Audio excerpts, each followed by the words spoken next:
जय श्री श्रीमन नारायण। कल हम लोगों ने देखा कि भगवान श्री राम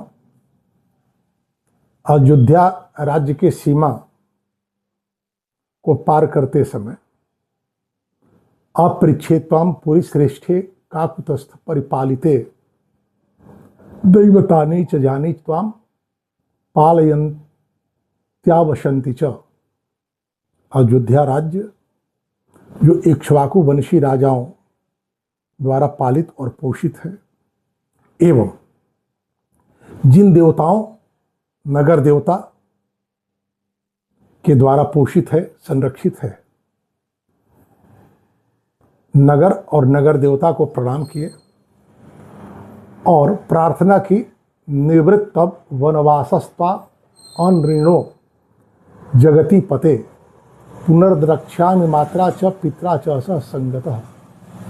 अपने पिता महाराज दशरथ के वाक्य ऋण से मुक्त होकर, अर्थात जो उन्होंने देवी कैकेयी को राम के 14 वर्ष तक वन रहने के वचन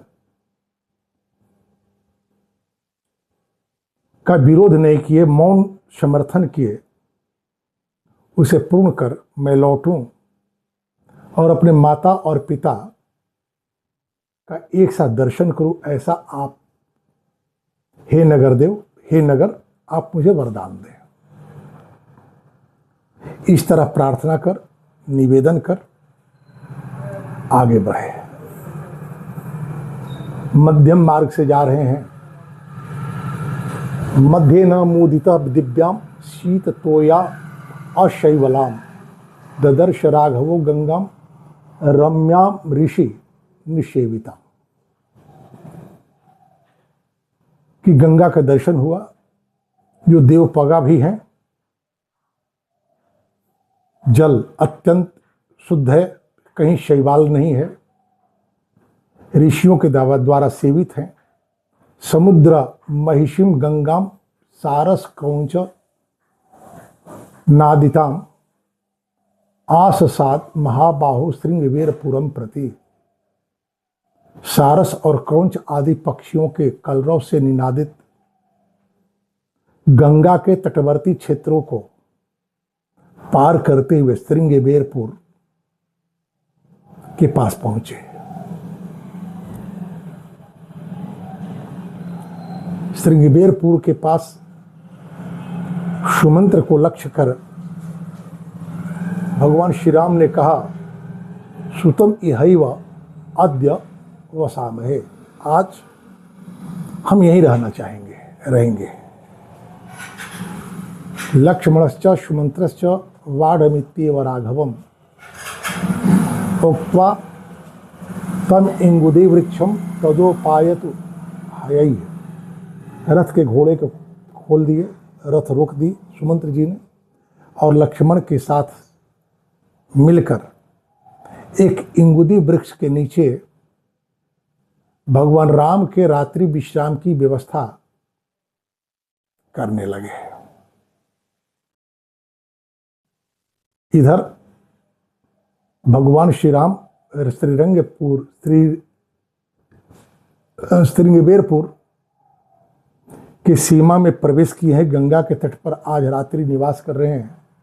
यह बात श्रृंगवीरपुर के राजा निषाद राज गुह को ज्ञात हुआ। तत् राजा गुहो नाम रामस्यात्म सखा सखा निषाद जात्यो बलवान अस्थपतिश्चेति विस्तृतः। श्रृंगवीरपुर के राजा निषाद राजगुह्य को जब यह बात ज्ञात हुई तो उन्होंने किया क्या, सश्रुत्वा पुरुष व्याघ्रम रामम विषयमागतम। राम के आने के संदर्भ में जानने के बाद, सुनने के बाद, वृद्धि परिवृतोत मात्यै ज्ञातिभिश्चाप्युपागतः। अपने परिवार और नगर के वृद्धजन और मंत्री गण को उन्होंने बुलाया। बुलाकर किया क्या, भगवान राम के दर्शन के लिए सबको लेकर चले। कैसे चले? यह सुधि गुह जब पाई मुदित लिए, प्रिय बंधु बुलाई, लिए फलमूल भेट भारी भारा, मिलन चले ही हर्ष अपारा। अपने मंत्री परिषद के लोगों को, वृद्धजनों को साथ लिए और भगवान राम को उपहार देने के लिए भार भर भर करके फल कंदमूल लेकर के चले। ये श्रृंगबेरपुर के राजा निषाद राजगुह हैं कौन? हम लोग निषाद जाति के हैं। निषाद जाति क्या है? इसकी उत्पत्ति कैसे हुई?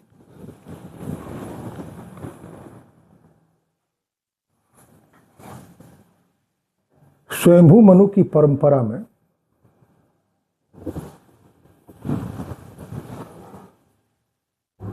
उत्तानपाद नाम के एक राजा हुए। उनकी दो पत्नी सुनीति और सुरुचि।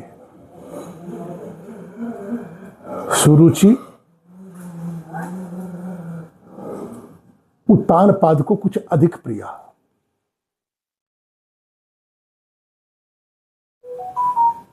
सुनीति अपनी नीतियों के साथ अपने पुत्र ध्रुव के चरित्र संवर्धन में संलग्न। कभी राज सिंहासन पर बैठे अपने पिता उत्तानपाद के गोद में चढ़ने की उतावली में छोटे बालक ध्रुव आगे बढ़ रहे हैं। सुरुचि रोक देती है, यह कहते हुए कि सिंहासन और महाराज का गोद यदि तुझे प्रिय है तो भगवान की आराधना करो। भगवान जब प्रसन्न हो तो उनसे वरदान मांगो कि तुम सुरुचि अर्थात मेरे गर्भ से फिर जन्म लो। जब मेरे गर्भ से जन्म लोगे तभी तुम्हारा यह सौभाग्य पूर्ण होगा। सुरुचि के द्वारा यह अकल्पनीय व्यथित करने वाली वाणी जो कही गई, छोटे से ध्रुव के मन को मथ दी। रोते हुए सुनीति के पास गए। सुनीति ने सुरुचि के वाक्यों के इस पक्ष का अनुमोदन की भगवान विष्णु की आराधना करने को, परंतु आगे कहीं कि यदि भगवान विष्णु की आराधना करोगे और भगवान विष्णु प्रसन्न हो जाएं तो फिर संसार के संबंधों की याचना क्यों? सुनीति की बात स्वीकार कर देवर्षि नारद की प्रेरणा से ध्रुव जी मधुबन में जाकर के भगवान विष्णु की आराधना की। वासना तो थी ध्रुव के भीतर भी राज सिंहासन का पद। बहुत दिनों तक तपस्या जब उन्होंने करी, भगवान विष्णु ने वरदान मांगने को कहा। ध्रुव जी ने कहा कि अब मुझे किसी प्रकार के वरदान की आवश्यकता नहीं है। आपके दर्शन के बाद संसार के विषय की कामना नहीं करनी चाहिए। लेकिन कामना तो जन्म ले चुकी थी। भगवान ने 36,000 वर्षों के लिए त्रिलोकी का राज्य दिया और उसके बाद ध्रुवपद क्या वरदान दिए। तो ध्रुव जब अपने पिता के राज्य में लौटे, इनकी वंश परंपरा आगे बढ़ी। उसी वंश परंपरा में एक राजा होते हैं वेण। बार बार मैं कहता हूं कि किसी बालक के भीतर जो संस्कार होते हैं वो उसके माता के द्वारा दिए जाते हैं। तो ध्रुव जैसे उज्जवल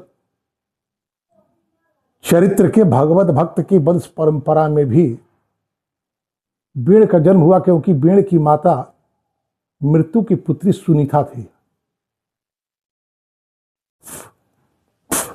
अपने पुत्री का विवाह आप जहां भी करें, आपके द्वारा दिए हुए संस्कार के प्रभाव से जहां आप उसे विवाह करते हैं, वहां की व्यवस्था को सुव्यवस्थित कर देती है। बस शर्त इतनी सी है कि विवाह करते समय विवाह को संस्कार के रूप में आप आयोजित किए हों। लेकिन यदि आप अपने पुत्र का विवाह किसी ऐसे परिवार की लड़की से कर देते हैं, यत् किंचित विवाह के संस्कार को समायोजित करते समय अनमनस्कता हुई, जब आपका संबंध कुलीन परिवार की कन्याओं से नहीं होगा, तो संस्कार को आप समायोजित नहीं कर सकते किस संस्कार के रूप में। अभी कुछ दिन पहले की बात है, एक विवाहित कन्या के वैवाहिक जीवन की समस्या आई मेरे पास। समस्या का विश्लेषण के क्रम में हमने पूछा कि बेटी ये बतलाओ, जो आज विवाह का स्वरूप बदल रहा है, रिंग सेरेमनी, जयमाल जैसे कार्य हो रहे हैं, ऐसे आयोजनों का आग्रह पुरुष के भीतर अधिक होता है या स्त्रियों के भीतर अधिक होता है? वह कन्या बेबाक कही कि महाराज, स्त्रियों के भीतर यह प्रवृत्ति कुछ अधिक है प्रदर्शन की। तो सुनीता के कारण बेण का जन्म हुआ। बेण भगवदीय कार्य को रोक दिया और कहा कि राजा ही विष्णु का स्वरूप होता है, ऐसी व्यवस्था हमारे शास्त्रों में की गई है। तो यहां राजा विष्णु का स्वरूप होता है का अर्थ यह नहीं हुआ कि वैष्णवी कार्य रोक दिए जाए, बल्कि इसका अर्थ यह हुआ कि जिस तरह विष्णु संपूर्ण चराचर प्राणियों के आश्रय होते हैं, उसी तरह राजा भी अपने संपूर्ण प्रजा का आश्रय होता है। तो अर्थ यह है विष्णु स्वरूप होने का, परंतु बेण ने कहा कि जब मैं स्वयं प्रत्यक्ष विष्णु स्वरूप हूं, तो किसी दूसरे विष्णु, दूसरे देवता की पूजा करने की आवश्यकता नहीं है। राजतंत्र में राजा का जब राज्याभिषेक होता है तो कहता है अदंडोष्मि, मैं दंड सीमा से परे हूं। वहीं खड़े ब्राह्मण कहते हैं ब्रह्मदंडोसी, ब्रह्मदंड के सीमा के भीतर है हो। ब्राह्मण का कर्तव्य होना चाहिए कि शासन व्यवस्था की सूचिता बनी रहे, समय समय पर राजा को निर्देशित करता रहे। यदि राजा यह स्वीकार नहीं करता है तो राजा को अपदस्थ करना ब्राह्मण का कर्तव्य है। अपदस्थ करने के बाद उत्तम गुण से युक्त राजा की संभावना का सृजन करना भी ब्राह्मण का धर्म है।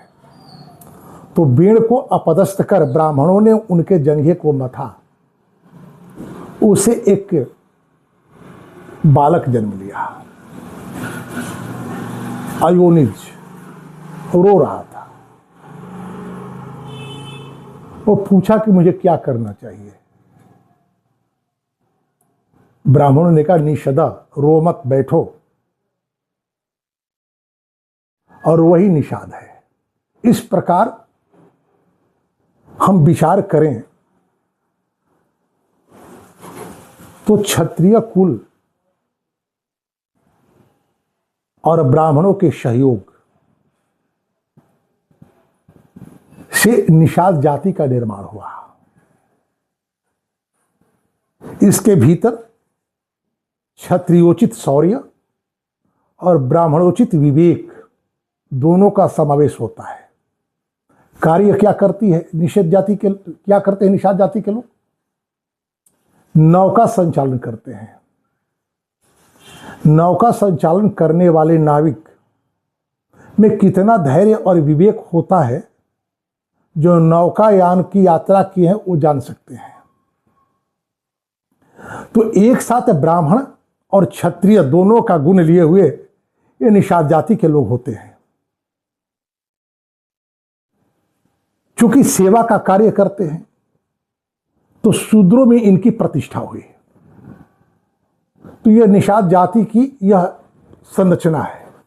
अब रही बात भारतीय संस्कृति और सभ्यता की, तो भारत में राजा केवल क्षत्रिय ही होंगे यह व्यवस्था कभी नहीं थी, क्योंकि जिस समय की यह घटना है वह त्रेता युग है। तो श्रृंगबेरपुर के राजा निषाद जाति के लोग हैं, राजा गुही हैं। तो राजा निषाद राजा हुए, गुहे क्यों? इसकी व्याख्या यदि की जाए तो बात बहुत स्पष्ट है कि आपका कार्य क्षेत्र और आपका निवास क्षेत्र जो है उसकी सुरक्षा और संचालन का दायित्व आपके कंधों पर होना चाहिए। तो सुरक्षा देने के नाते आप राजा हैं और व्यवस्था संचालित करने के नाते आप श्रमिक भी हैं। एक राजा श्रमिक भी होता है। राजा विलासी नहीं होता। जो राजा विलासी होता है उस राजा की प्रतिष्ठा नहीं होती। समाचार पत्रों के माध्यम से, सोशल मीडिया के माध्यम से यह बात हम लोग जानते हैं कि भारत के जो वर्तमान शासक हैं श्री नरेंद्र दामोदर दास मोदी, वो कितना श्रम करते हैं। जब इतना अधिक श्रम करते हैं तभी तो भारत के गौरव का संवर्धन कर रहे हैं। विश्व क्षितिज पर भारत की प्रतिष्ठा दिला रहे हैं। यदि विलासी हो जाते तो क्या होता? पूर्ववर्ती राजाओं की तरह भारत परापेक्षी हो जाता, फिर स्वावलंबन इसका सुदृढ़ नहीं होता। तो निषाद राजगुह्य जो हैं, इनके साथ श्री राम का संबंध क्या है?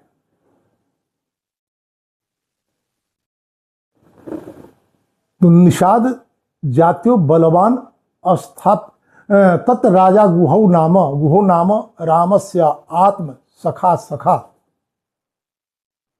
श्री राम के अत्यंत आत्मीय है। श्री राम अयोध्या रहते हैं, निषाद राजगुह्य श्रृंगबेरपुर रहते हैं। आत्मीय है, सखा है। इसका अर्थ अयोध्या और श्रृंगबेरपुर के बीच केवल राजनीतिक संबंध ही नहीं है, आत्मीय संबंध भी हैं। यह भारत की तत्कालीन सामाजिक व्यवस्था थी। जाति के आधार पर कोई छोटा और कोई बड़ा नहीं होता। प्रायः यह बात सुनी जाती है, कही जाती है कि हमारे यहाँ सवर्णों के द्वारा शूद्रों की उपेक्षा की जाती रही है। नहीं, ऐसी बात नहीं है। जो कहते हैं वे शास्त्र नहीं जानते। पराशर स्मृति में जब आप प्रवेश करेंगे तो वह आपको स्पष्ट रूप से यह आपको मिलेगा कि कौन शूद्र त्याज है और किन शूद्रों के साथ सवर्णों का संबंध आत्मीय रहा है। तो जो शूद्र मांसाहार और मदिरा पान करते हैं या इसका व्यापार करते हैं, उन शूद्रों के साथ ही सवर्ण अपना संबंध नहीं रखते। जो शूद्र मित्रवत व्यवहार करते हैं, अपने वर्णोचित कर्मों को करते हुए सात्विक जीवन जीते हैं। जैसा कि हम लोगों ने पूर्व में जाना कि तमसा के तट पर जब श्री राम पहले ही रात अयोध्या राज्य से बाहर बिताए, वहां जब ठहरे, रात्रि के आगमन को देख लक्ष्मण और श्री राम ने तो संध्या बंधन किया ही, सुमंत्र जी ने भी किया। सुमंत्र जी भी शूद्र ही है।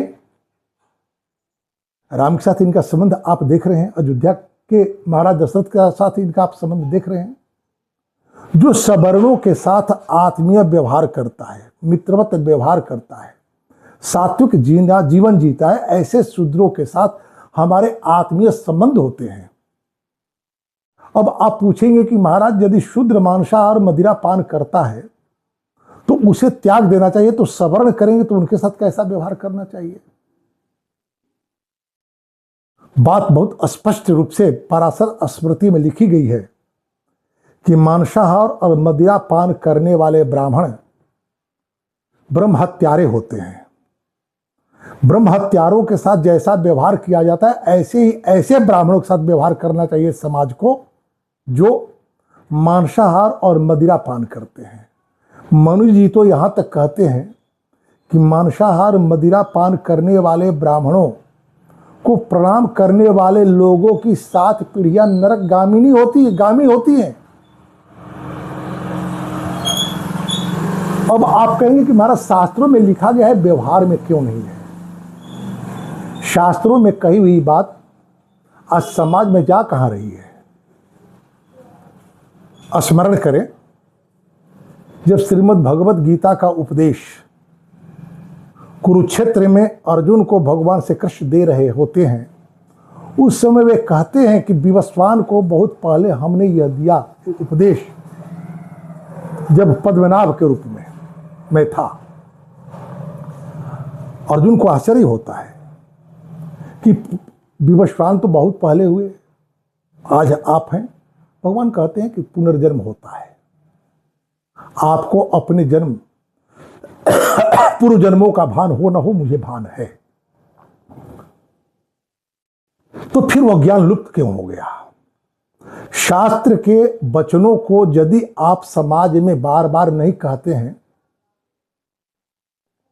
ज्ञान क्रिया में उतर जाने के बाद भी यदि ज्ञान का कथोपकथन न किया जाए तो धीरे धीरे ज्ञान लुप्त हो जाता है। और यत् किंचित यदि क्रिया करते समय कोई व्यतिक्रम उत्पन्न हुआ तो क्रिया का शोधन नहीं हो सकता, प्रसंस्कार उसका संस्कार नहीं हो सकता। क्यों? कि ज्ञान लुप्त हो चुका है।